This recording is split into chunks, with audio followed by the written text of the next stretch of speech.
Okay. So, hello, my name is Eric, and I'm a recruiter. Actually,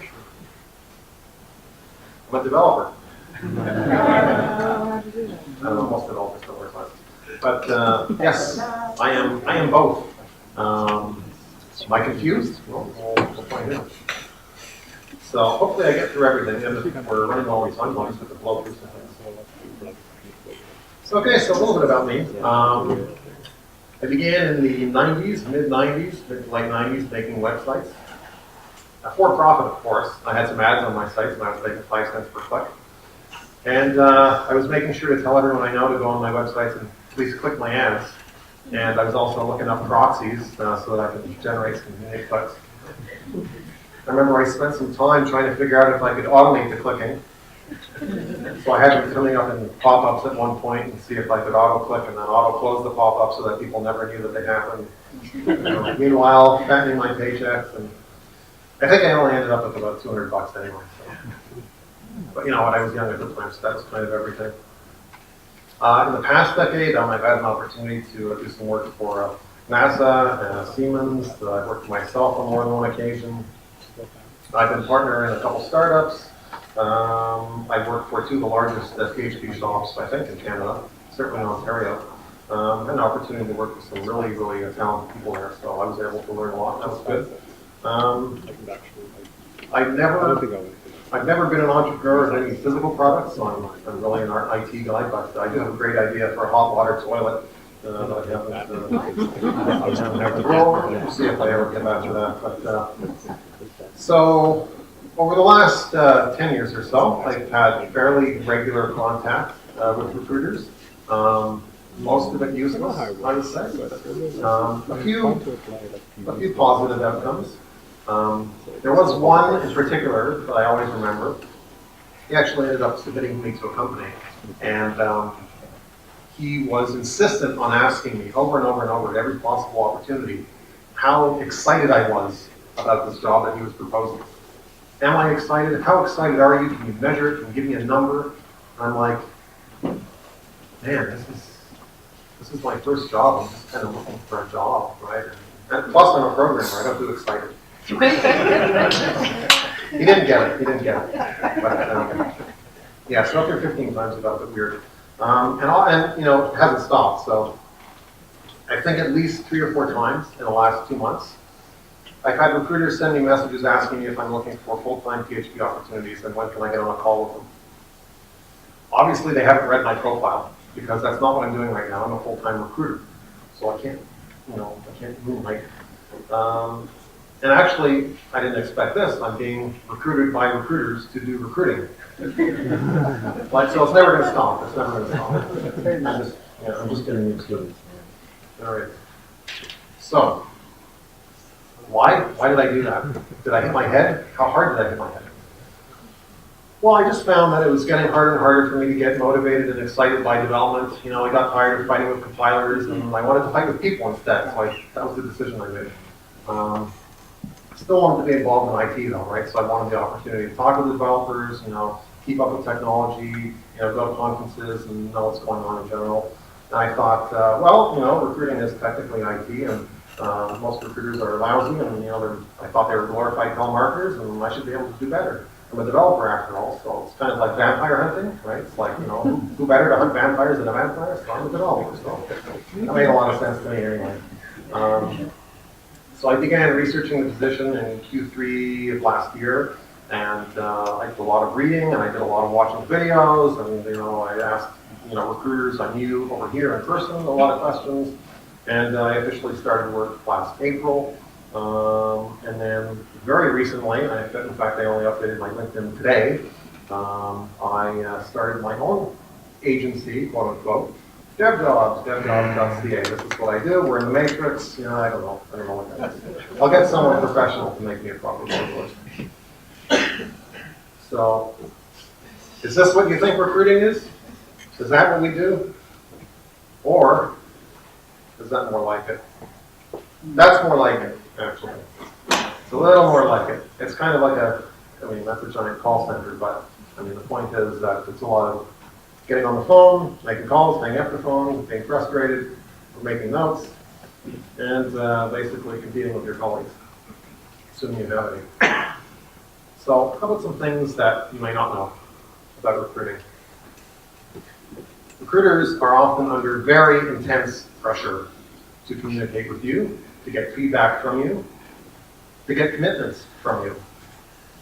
Recruiting is a very, very KPI-driven business, and they're measured at a fairly granular level. How many messages have you sent out? How many voicemails have you left? How many two-way dialogues have you established? How many calls have you completed? How many resumes have you received? How many candidates have you met? How many are you scheduled to meet? How many references have you checked? How many interviews have you arranged with employers? How many people have you gotten hired? Have you met your production targets this month, this quarter? If you fail to meet one or more of these criteria, you could fail to be promoted, you might be demoted, or you might be fired. It's a very cutthroat kind of industry. So the next time a recruiter asks to see your resume, or asks if they can get on a phone call with you, even though they may include a lot of very relaxing smiley faces in their message, they probably want to speak with you quite urgently. Now the question is that wrong? Is that a problem? Well, I mean, not necessarily. The job itself that they're proposing may be urgent, right? So the company may have lost their only Angular developer, and they need a replacement urgently. And so the recruiter now feels a sense of urgency, and so they convey that to you. You know, I've had, even some of my friends who are developers, I've had them say to me, you know, Eric, my resume is not up to date. I'll get it over to you sometime next week. And I understand that response, and I've been guilty of that myself. But that's the kind of response that makes recruiters' heads explode, because by next week, the job's probably going to be gone, and then we don't want to talk to you anymore. Or we want to talk to you about another job, but really we want to talk to you about this job. So it's speed. It's speed to the max. And also you need to remember that recruiters are often in competition with other recruiters from other agencies, all to fill the same job. So it's kind of like first come, first serve, right? So they want to get as many people in front of this client as they can, and then hopefully they pick someone from your agency as opposed to a competitor. I think we've got a little bit more. Okay, I've got a little bit more. Okay, yeah, skip that. All right, so recruiters and employers in general are usually most interested in the people who are hardest to get. Those are the people who are comfortable, who have been at, a solid company for a few years, been doing good work, been doing what seems to be important work, right? So an example might be an Amazon engineer who's been there for 3 years, right? He's pretty comfortable, he's working for a very well recognized company, he's probably doing good work, he's probably going to say no to everything you've got. But that's exactly the kind of person that we want, because that's exactly the kind of person the employer is going to hire, right? So he's going to say no, no, no, and they're going to say yes, yes, yes. So we need to find a way to get him to say yes to them. All right, we'll move on here. Well, that didn't come out quite well. It's supposed to be an approximately equal sign. So, shouldn't surprise anyone here to hear me say that recruiters are, first and foremost, salespeople. And sometimes they know that they're selling a turd. It may be a small company in Brampton with a lot of turnover and a 1-star rating on Glassdoor. But they will polish that turd until it's presentable to you. But first, they need to find you. And there are many ways they can find you. They may have an old resume. They may have found you on Monster, LinkedIn, Facebook, Twitter, Stack Overflow, GitHub, any number of other social sites. If your contact information is not readily available, there are tools to help them dig it up. There are tools for this kind of thing. It's kind of slimy, but and they also might decide to ask somebody that knows you, and maybe they'll tell them the contact information. So once they've made contact with you, now it's time for the pitch. Now you'll get the canned speech about this wonderful, miraculous, time-sensitive opportunity. Recruiters aren't developers. In fact, almost all of them are completely non-technical. They wouldn't know a for loop from a while loop. They probably wouldn't know a loop. If they come on strong, very strong, and tell you how great this opportunity is, you can ask them, how do you know? How do you know it's so great? Have you been there? Have you talked to the client? Have you worked there? Have you seen their work? Have you talked to anyone who works there? Have you looked at any reviews on the company? Do you know anything about my work? How do you know that what I'm doing isn't better than what you're proposing? Right? But they come on mild, don't dig into them so hard. You know. In fact, what you could also do is you could say, you know, if you're not interested, you're not really interested, you could say, you know, I'm actually really good at JSON. I've got 5 years of experience in JSON, and that's kind of where I'd like my focus to be right now. See how they react to that. See how they think, oh, that's great, that's amazing, wow, good for you. I'll see what I can do. I'll see what I can do. And they're serious. They're serious. They're going to see what they can do to find you a job in JSON. One of the other things I love is when they say something like, so do you know, are you good at jQuery? I say, yes. No, I'm pretty good. I say, okay, great. And are you good at JavaScript? A little bit, not as much. Right? Worse, actually. That is true. This is the same slide. So basically, without any technical knowledge, they have no choice but to rely on sales tactics and charm. Charm when they have charm. So just remember to question everything. Unfortunately, this also leaves them unequipped to push back against any criticism that the employer may have of your technical abilities. So you go in for an interview, you know, the employer says, you know what, Jeff, he wasn't really able to answer that question very well, so I think we're going to pass. Well, if I've seen your work, I can tell them that's BS. I can say, you're looking for excuses, you're going to have to find another. Most recruiters can't do that, they'll have to take the word of the client. Say, okay, well, I guess you must be right, what do I know? I don't know anything about his work. I can't understand his code, you must be right. Not with me, you don't, not with me. So, generally my approach is to assume that I want the job. So, when I meet a client, I ask them everything I would ask them as a developer, right? If it's a development job, there are all kinds of other jobs, could be DBA, could be QA, but the premise is the same. I ask them questions that I want to know, right? And this is also important because I want to know if this is a company I want to work with, right? If it's not a company I want to work with, I won't work with them. But if it sounds good to me, then at least I can sort of convey my assessment to you, right? I would still suggest meeting with them yourself, right? Don't take my word for it, but I'll do as much digging as I can. I also want to know more about where you're coming from, your current employer, if I don't already. And of course, I'd like to see your work as much as I can. Culture fit is also important. Positive reinforcement. So that's another technique in the sales category. That basically involves emphasizing all the positives about the opportunity while omitting any of the negatives.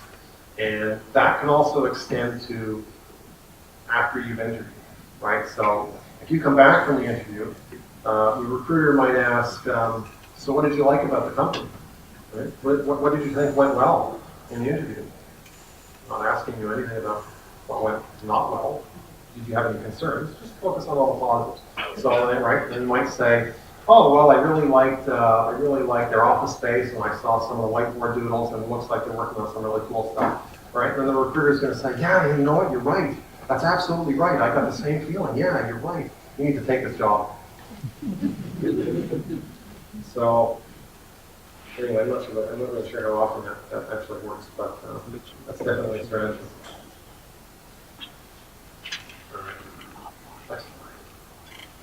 So you get an offer.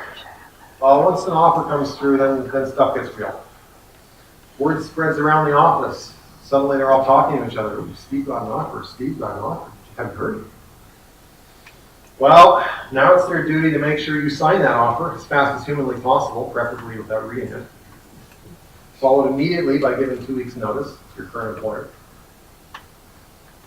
They don't usually like to negotiate at this point. By the time you get an offer, they feel like they've already done so much legwork that if you have any issues with it,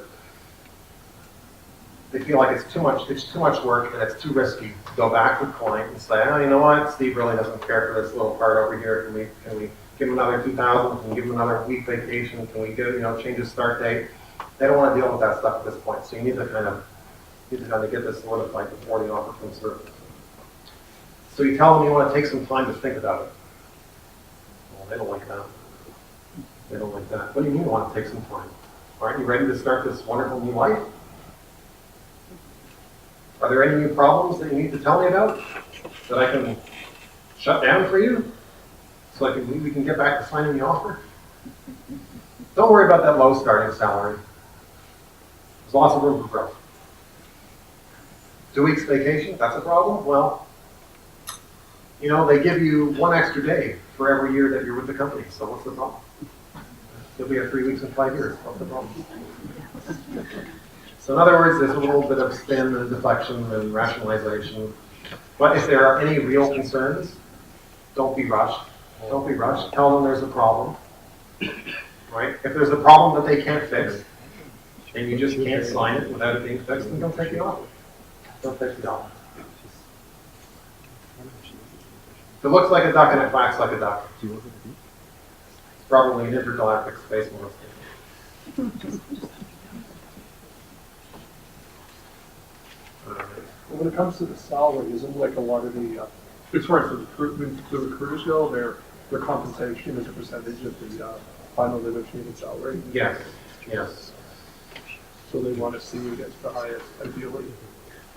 Yes. However, a lot of recruiters are on a very low commission. And so another 5,000 doesn't really matter all that much to them. At the individual level. Yeah.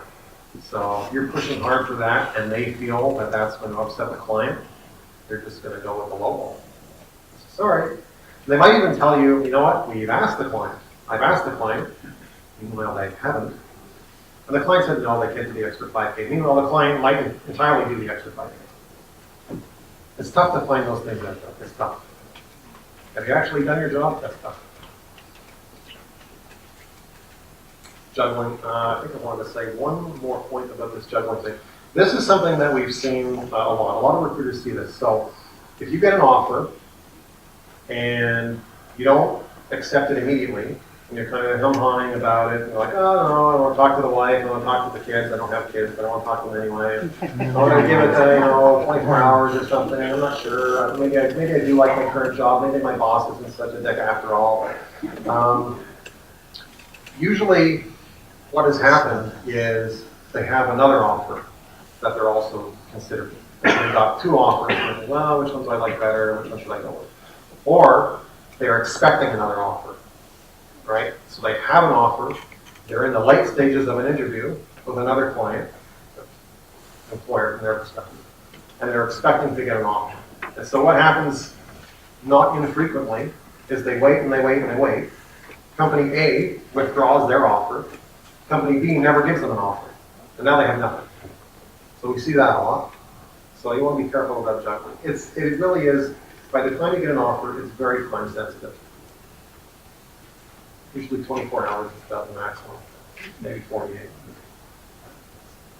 All right, here are some positives, right? So most of the time, you should come away with a pretty decent offer by working with a recruiter, especially if you clarify a lot of your requirements before the offer comes through so that you make sure they communicate all the requirements to the client. And recruiters will usually support you, certainly for the first 3 months anyway, and they tend to disappear. But if any problems come up, they want to make sure that you stay with the company because you need to stay there 3 months in order for them to get paid. Yeah, that's the reason. Yeah. So they will be with you for 3 months and then gone. So you'll never hear from them again. They're free, right? So you don't pay anything. Totally free. The employer pays. You don't pay anything. Some are actually interested in your success. I've met a couple. I've met a lot more than a couple of recruiters, and a couple of them stand out as those types of people. friends, and maybe help you in the future. They're telling you about jobs that you may not have heard of on your own.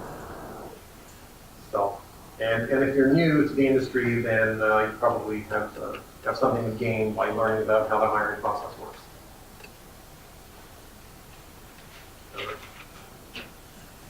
A little bit about career planning.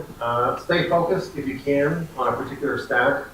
If you're jumping around from language to language, Java, .NET, Python, Ruby, you're all over the place, and it shows, then basically your resume reads as confused and cannot possibly be expert in the language that we want him to work with. So that's an issue. Eventually, most people have to change because language becomes unpopular or they get tired of it, but not too often. And I also see a number of cases where people start out with a very good education, maybe a Waterloo graduate, 3.8 GPA, honors, the works. And then 5 or 10 years later, they're still kind of nowhere. They're just kind of spinning around, working for Joe jobs, right? Not earning what they should be, not working at any of the kinds of places they should be. Certainly smart enough to be working at the big name shops, but they don't, and it gets difficult at that point. So basically, be very, very picky in terms of where you choose to work. But at the same time, especially early in your career, don't be too picky, because even though Mom's Muffins might allow you to work from home, if you have an offer from Amazon, well, that's going to pay dividends for you. If you spend 1 year at Amazon, it's so much better than doing 5 years at Mom's Muffins. Right? Then you can be picky. Having that on your resume allows you to be picky later. And by the way, if you really need a foosball table, is that really important? So, we're trying to pretend like this is San Fran here, but it doesn't really like it all the way. Seniority. So generally, I will avoid people who have been working at the same company for 6 or more years, because they've been there for 6 or more years and no one has been able to pull them away, right? And they're probably getting bombarded by recruiters and no one has been successful yet. And why is that? Well, probably because they're living off perks at that point. They got 6 weeks vacation, they got to work from home, flex hours, the boss lets them do whatever they want. I can't compete with that, right? I can't compete with that. What I can do is I can offer you something fresh, something challenging, right? I was talking with a developer a few weeks ago. He's been working with the government, government of Ontario, different ministries, for almost 15 years. And he said the challenge for him plateaued about 5 or 6 years ago. And so he hasn't really been using his brain at that point. But his perks are so good. He gets all the vacation in the world. He's got a pension. They let him do whatever he wants. He calls all the shots. But he was one of the few who actually said, I would actually be interested in testing the waters and seeing what's out there, right? Working somewhere else, at least for a little while, before I go back to the government, which he said they would let them do in an instant. He says, okay, well, I can probably find you something for a year just so you can see what the rest of the world is up to. Okay, so he's open to that. We're still looking at gut. A little bit on engineering, just a little bit. So a few of the things that I always say are important to be able to do are you've got to be able to discuss some of the projects you've worked on. The more in detail you can get, the better. You need to be able to discuss challenges you faced and solutions you've come up with. If you can talk about those 3 things, you'll be in pretty good shape, right? You're going to ask, and you can look up, you can Google all the other types of questions that you ask in interviews. There are millions of them, but if you can talk about those 3 things, then you're going to be pretty well on it. You also need to be able to sell yourself. It depends on the company, but a lot of the times there's a bit of a personality judgment that goes on. And so even though you may be really, really, really technically competent, they will oftentimes just make a personality call. So you need to know what kind of culture you're looking to get involved in. Whiteboard tests and testing in general. I've had to write some exams for employers that I was interviewing for. Actually, I just This is a brief aside I just thought of now.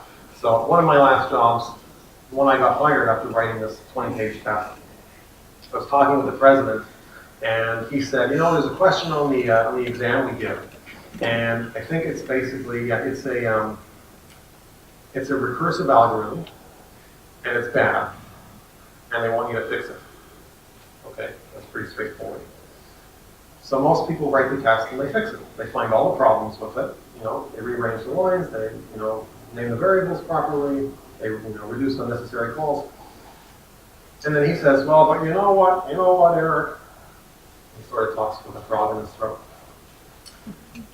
A really senior developer wouldn't answer the question that way. They would say, what the hell are you doing it recursively for in the first place? And they would rewrite it iteratively. And I'm saying, yeah, but there were explicit instructions to find the problems with this recursive algorithm and fix the problems within the recursive algorithm. So yeah, well, you got to be creative and think outside the box. Well, it didn't stop you from hiring me.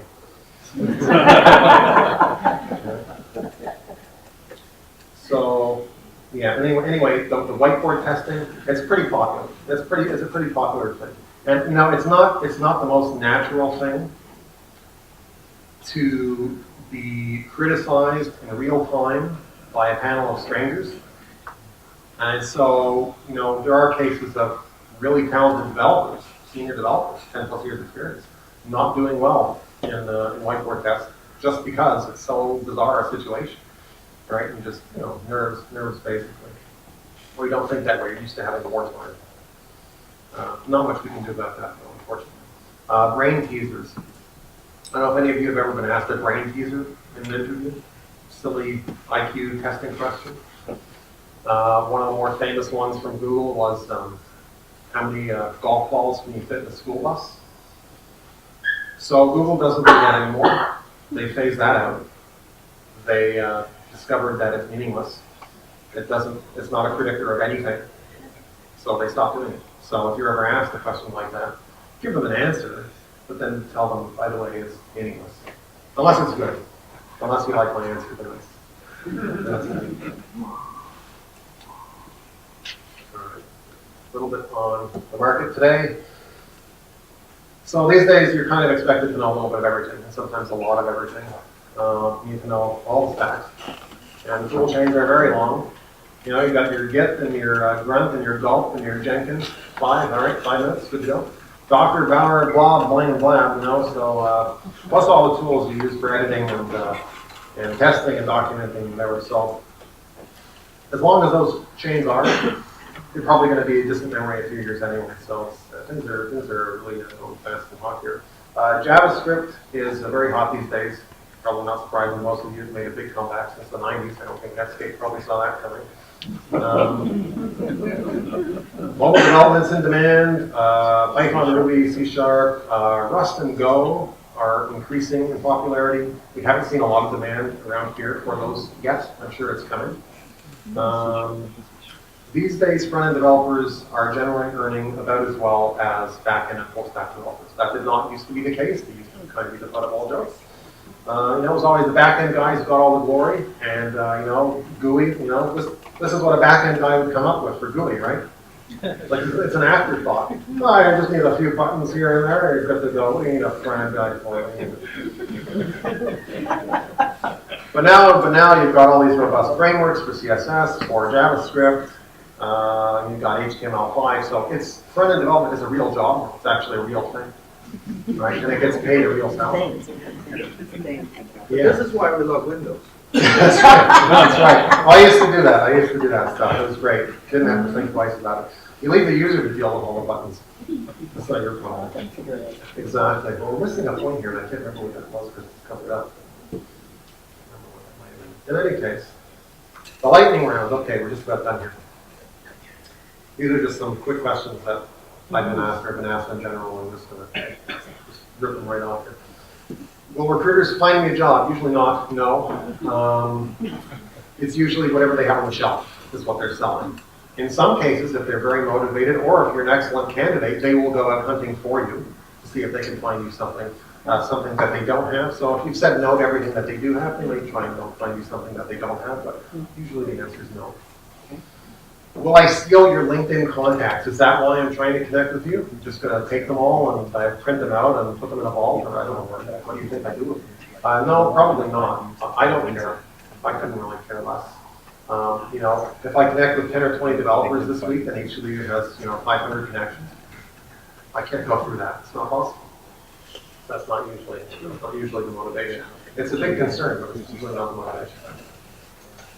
What fees do employers pay? Usually anywhere between 15 and 25% of your salary.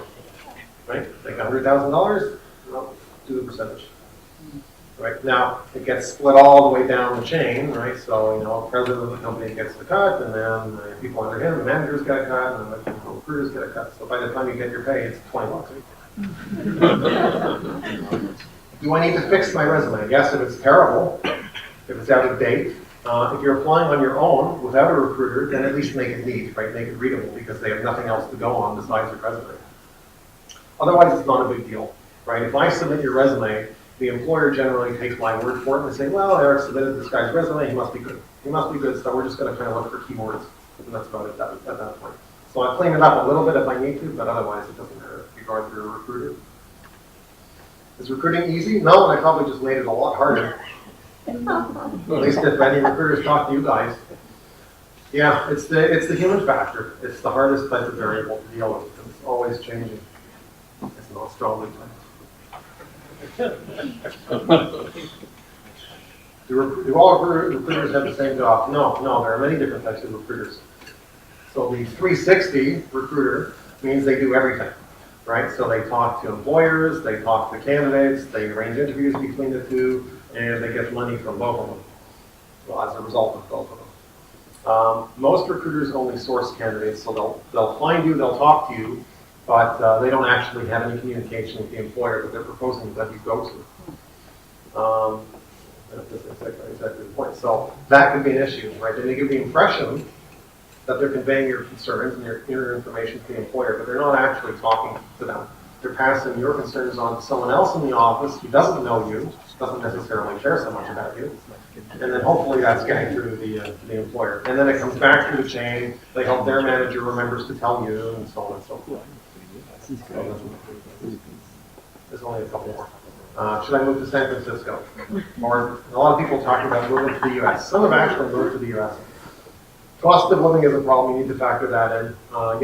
You might get 120 or 150 in the Silicon Valley, but it's very expensive to live there, right? It's like going to Manhattan, so you need to factor that in. Ideally, if you want to work in the U.S., then you would stay here and you work remotely from home and tell them to pay you in U.S. dollars.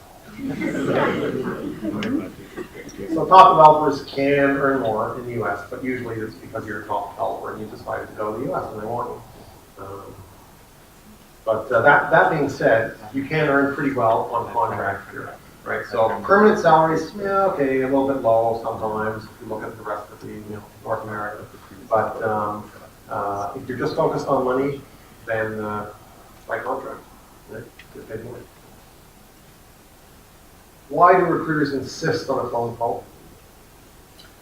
Mainly they want to see if you're able to communicate. That's really the bulk of it. They just want to see if you can string a few words together. They want to develop a relationship with you, and it's also an opportunity to ask more questions. And they're also hoping that at that point you won't go behind their back. Yeah. Do you prefer a better communicator or better technical skills? That's tough. I mean, hopefully you're technically competent to go with the good communication. Well, let's either know. Let's say I'm pretty good. Yeah, you're pretty good. Well, then they might consider you for management, but yes. What are like the prospects for someone who's not the most social, but like is really, really, really technical? Well, most developers are not particularly so. Yeah. So that's kind of a norm. It's the norm? Yeah. So that's yeah, you'll get hired. It's not Oh, we left the slide. That's okay. Well, the important thing is that I can see it. I'll someone touch it. How many placements does the average recruiter make? 1 is okay. 2 is good. 2 you're doing pretty good. More than 3, you're the king on campus. Can I make more going it alone? Well, maybe, if you know about the job opening, right? If you don't know about the job opening, probably, unless the recruiter has told you.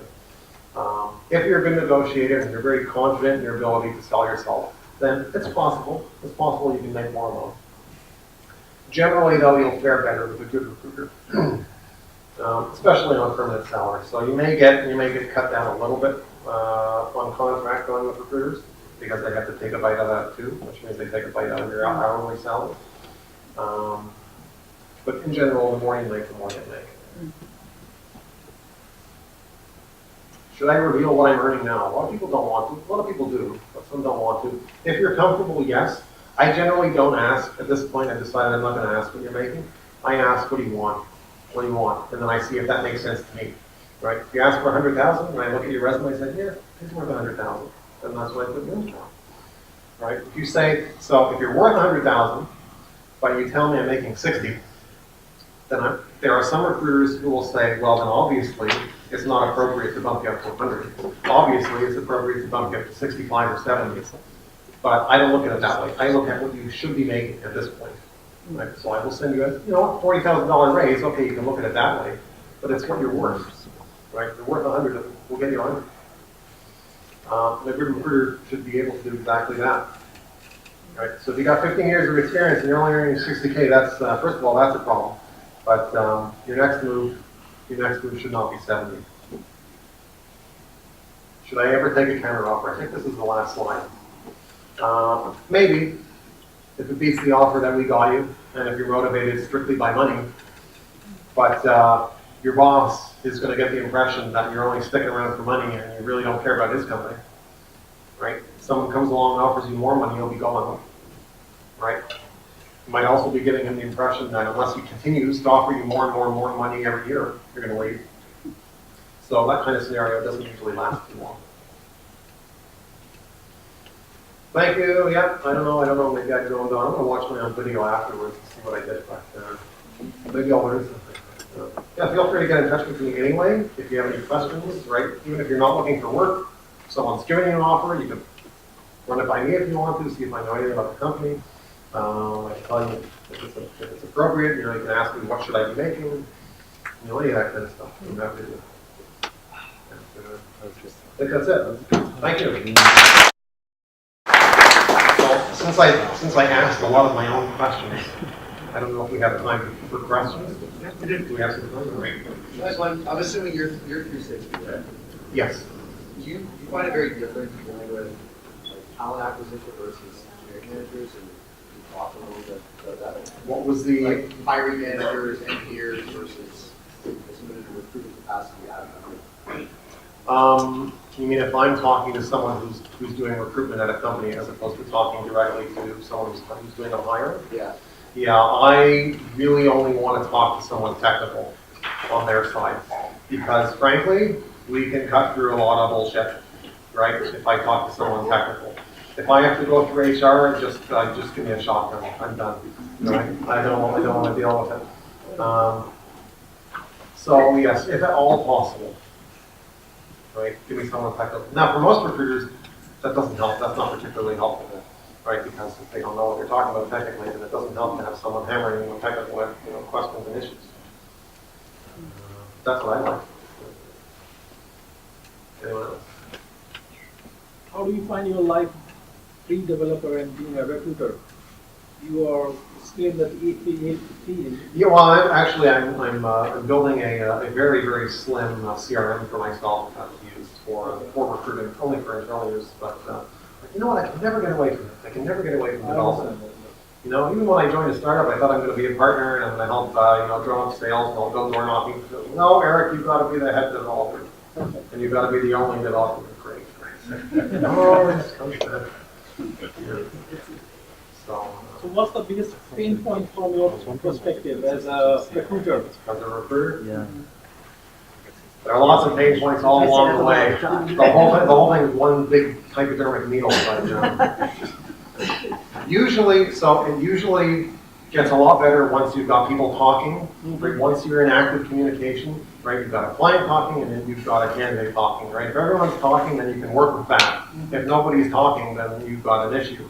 right? Where people change their minds, right? I had some guy lined up to take an interview with a startup company. It took actually a lot more convincing than I thought. This was a pre-revenue company.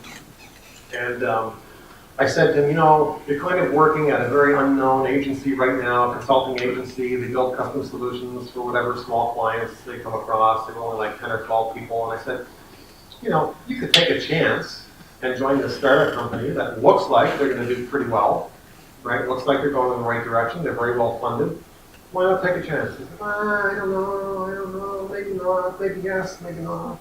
And so went back and forth a lot of times, yes, no, yes, no, yes, no. Finally, I got him to yes. We arranged the interview with the client. A couple days later, because they didn't book it quickly enough, he said, no, I'm a no. I don't want to do it anymore. I said, okay, fine, that's fine, but at least go to the interview. At least go to the interview, make us look good, right? You committed to doing the interview, then you should at least do that even if you don't want the job. So I talked him into going again. So, okay, he's back on. He's back on. Great, all right, it's back on, and we're not going to look stupid. Later that same day, he's like, you know what, I don't want to anymore. No. Okay, you know what? Unfortunately, I can't work with you anymore because if you're not sure what you want, then I'm not sure what to convey. So you've got to, you know, if you're not sure, that's fine, but you've got to at least honor your commitments, right? That's all I ask. I don't ask you to take the job, but if you committed to an interview, at least go to the interview. Because otherwise that potentially ruins the recruiter's reputation with the employer. Yes? In general, how are you forwarding on cover letter? Not much. Actually, we write the cover letter for you. Not all recruiters. The good ones will do it for you. I actually finally got the idea to start asking if you have a cover letter that I can use as a template. It took me a while to figure that one out. But yeah, normally we basically try and build you up to make you sound as good as humanly possible. And at the end we say, and he wants, 200K. So, just kind of stuck that in there. Yeah. Can you think of any red flags that you think should be on the lookout for with the recruiters? So as a candidate looking at recruiters, a lot of red flags going the other way. Yeah. But you want to, well, I mean, most of them, as I said, aren't technically savvy, so they're not going to understand anything you're talking about for the most part, which is why a lot of candidates don't talk about it. They know not to talk about technical stuff with recruiters, right? Other than keeping it very, very high level. You want to evaluate how rushed they are. If they're not giving you any time to finish your sentence, if they're not responding to your emails in a timely manner, if you've got concerns that they're dismissing, if you suspect that something has gone wrong and you feel that they're not being honest with you, right? Maybe they're trying to, maybe it's been a week since you applied and the client hasn't gone back. Maybe the client has gone back and it was a no, but they haven't told you it's a no because maybe they think, well, maybe we can massage the client and make it a yes again. Well, they probably should be honest with you, right? So just watch out for any tells, any signs that there's some dishonesty, basically. So really. How can you help more the candidate? Because job seekers there is a big pain point for them also. It's frustrating process, very emotional process also. Yeah. We usually don't get any feedbacks also if they were not selected, why not selected, was it communication, technical, something like that. Yeah, so usually when you go in through a recruiter, you'll get some feedback. You'll get a reason why you were not still hired. If you don't, that's also an issue, right? You should always get some feedback. Now, this is kind of, I hope there are no recruiters in the room. Any recruiters in the room? Okay, all right. So sometimes the recruiter will tell you that we've submitted your resume to the client and we're waiting to hear back and see if they're going to give you an interview. Meanwhile, they have never actually submitted your resume and it's sitting idle on their desk and they don't intend on submitting your resume. Or they're using you as a backup, right? They've got better candidates that they're sending ahead of you and you're a backup. Now, oh, don't worry, Bob, we sent that right off and they're looking at it. But how do you know? How do you know if they sent it wrong? So I was going to tie that into your question, but then I forgot how to do that. Yes?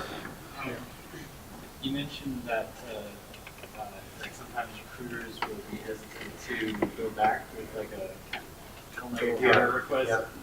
But like I've heard, obviously you know better, like that companies don't really take that sort of thing like too personally. So have you actually like experienced like that being a deal breaker that they had the goal to come back? Well, so one of the common scenarios as to why that happens, as to why they don't try and negotiate for more, is because they have a familiarity with this client and they know they don't respond well to that kind of thing.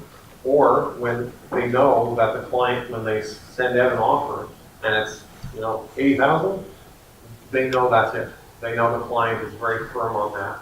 And so if you say, well, I really need it to be 85 to be comfortable, they may tell you they're looking into it, but they already know we're not dealing with that client, right? They're firm in all their offers, no negotiation. So that's just one reason. In some of the more recent news, we have the Bay Area, let's say. Yeah. How is diversity factoring into Diversity. So we recruit based on what employers are looking for.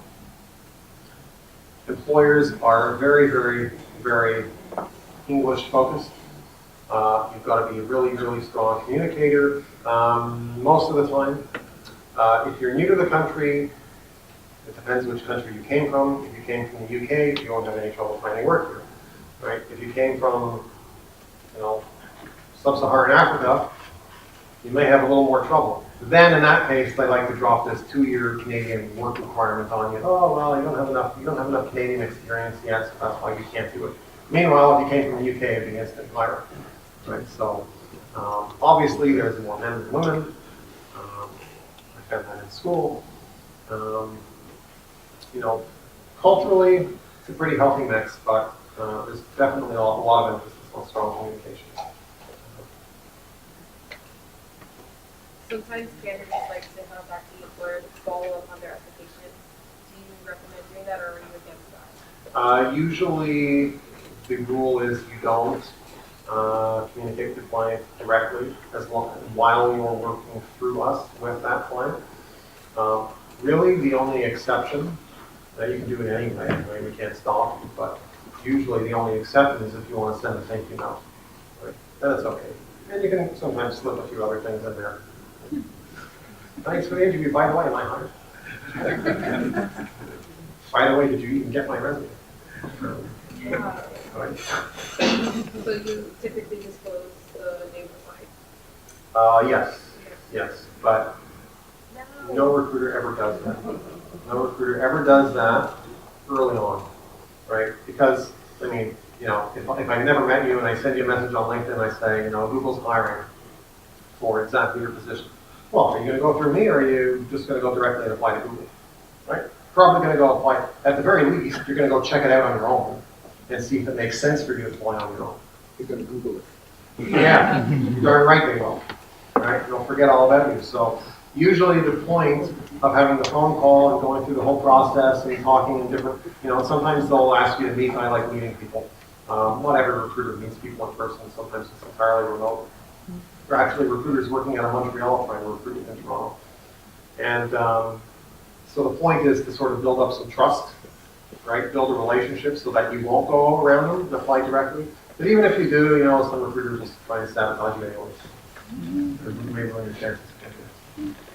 It's tricky. There's a lot going on. In this business. Yes, sir. You in the back. We all know that companies say that we have with the recruiter, say HR or whatever, they may look at a candidate and one of the first things they do is they scan the web to see what they find. Specifically, say, in the area of like social media, or so on. Do you do any of that yourself? That you take on a candidate just before you send it off? Oh, you mean to see kind of like what their web presence is and what they've been up to and if they said any like hateful things and that kind of stuff.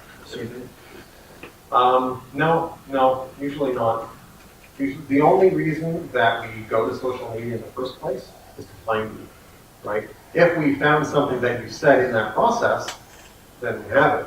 But once we're talking to you, we don't go back and look at your history. Well, frankly, we don't have time for that. There's no time for that, right? We've established a connection with you, time to establish a connection with 10 other people, right? So we're already on the move. Is there another presenter or am I the one? No, that's it. Oh, okay. I thought I was holding someone else. Any other questions? You said that don't send out a terrible resume, but how is a terrible resume? Now is it terrible? I should have put up some examples, good versus bad. But, yeah, I mean, you want to keep it short without excluding any important things. You know, generally things go in a certain order, right? So, I mean, you know, you've got your objectives and you've got some of your top skills, soft skills, right? Sometimes you may have sort of a listing of your technical skills, and then you've got your different career experiences, and you may have some projects, and then you may have your education. Education is always at the bottom. I had someone who put their education at the top, and I said that's not natural, right? Because everyone immediately, if they want to know your education, they go to the bottom, right? So they're just going to miss it. But it's good formatting accounts for a lot. Even if the language is terrible, and you ran it through Google Translate from I don't know, Korean, and it doesn't come through at all, at least format it nicely, because that really helps. If somebody didn't graduate from university or college, but they took maybe like an 8-month course, can they still go through your Oh yeah. In fact, that's happening a lot. Like, the amount of time I've spent going through LinkedIn since becoming a recruiter, I found a lot of self-taught people. All these boot camps, there's so many of them now. And they're, they vary in duration and they vary in cost. Some of them are free, some of them are 3 months. But, yeah, I mean, people from all sorts of other professions are going over to IT. and they're getting the 60K, 80K jobs? Eventually, yeah, eventually they will. There is still preference given to, computer science graduates, computer engineering graduates, Waterloo versus Ryerson. They may end up with another 5 or 10K, right, over time. But there's no reason you can't. The toughest thing is starting out, right? It's getting the first job, first couple jobs, right? Once you've had a couple jobs, it gets easier and easier and easier. Right? Do you see any value addition from a job seeker who is undergrad, then he does graduation? Is there any? Like if you got a master's degree or something? No, it doesn't usually make much difference at that point, unfortunately. If you're looking to work in, like real engineering, like you're looking to go to MIT and do some work, you're looking to join NASA, or you're looking to, do biomedical stuff, then the master's might help. It certainly might help get you hired. I don't know that it's going to make you a lot more money as a result of that. So a lot of the data science, and I guess they do require a master's degree. Is that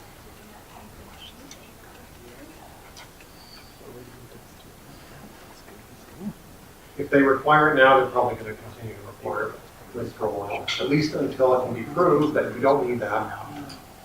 Right? Because there are a lot of employers who will take you in for an interview, and if you can prove to them that you're really good, then that's all they're looking for. Right? And unfortunately, there are still a lot of employers that look at you on paper and say, well, probably not good enough, without giving them the opportunity to prove it.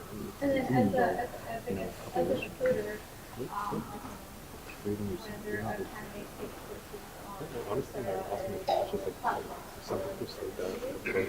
No, they don't mind. They don't mind. Education is education.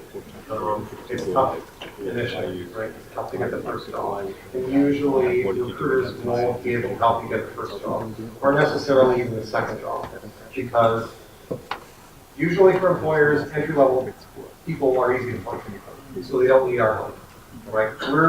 The purpose of a recruiter is for the more difficult searches, right? It's not hard for them to find researchers. Yes, yes, specialized skill, difficult, it's all lumped into a difficult search category. Is there a specific test, sorry if this is already asked, is there a specific test that we can give to somebody to qualify them, or that maybe an employer might give them? Employers routinely give tests. Sometimes they're whiteboard, sometimes they're written, sometimes they do pair coding, sometimes they'll give you a homework assignment. You know, we've had people get homework assignments that were long, that were particularly long, and they just didn't want to do them because they're too long. And I said, yeah, you know what, I kind of agree. Like, if it takes you 2 days to do this, you should be doing them. Right? I mean, like for all you know, they're giving you their actual work to do. Right? So they got to be short. If they're going to test you, they got to be realistic about it. So, and we'll fight them on that for you too. So how do you really validate a candidate from your technical skill points? What's your process of validating? What do I do differently? Well, I actually, so recruiters will often ask if you have a GitHub, but all they want to do is forward that on to the employer. Right? I actually want to see it. I want to see it. So, you know, I was having my colleagues when I was working at an agency, I was having them send me other people's GitHubs, right, or samples that they would get, and I'd look at them and I said, yeah, give us a senior development. Yeah, I think so. Yeah, he's worth 110. Okay. Makes sense. Because otherwise, how would they know? They wouldn't know. They got to rely on the employer's feedback. Right? So I want to see your code. Right? I may send you a test. I was sending out a database SQL test in the last few weeks that I was there. Probably won't be working with too many more VBAs at this point, not that I can help, but that was a good test. That was a good test.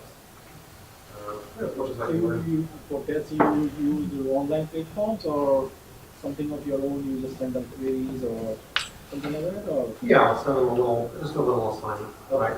You know, takes 10 minutes. Okay. Or if they're in the office, I usually don't like to do that because I don't like being tested live myself.